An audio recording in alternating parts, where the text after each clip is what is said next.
დაზვერვის სამსახური ამ პროექტიდან გამომდინარე გარდაიქმნება სახელმწიფო უსაფრთხოების სამსახურების საქმე უწყებო დაწესებულება და მისი სახელწოდება იქნება ეროვნული სადაზვერვო სააგენტო. უფროსა და მის მოადგილეს თანამდებობაზე დანიშნავს და თანამდებობიდან გაათავისუფლებს უსაფრთხოების სამსახურის უფროსი.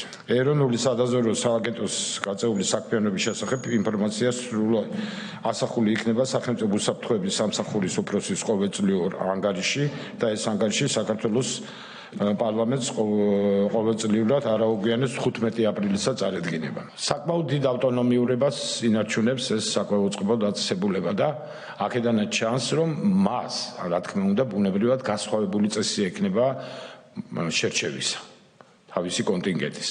ეს არ იქნება ერთიანი ჩვეულებრივი წესი უსაფრთხოების სამსახურში მიღების განსაკუთრებულ კომპეტენციალობას საჭიროებს ეს საკითხები, ეს ნათელია იმთავითო და რა თქმა უნდა ამ ნაწილში ის იქნება ცალკე მდგომი და იქნება ავტონომიური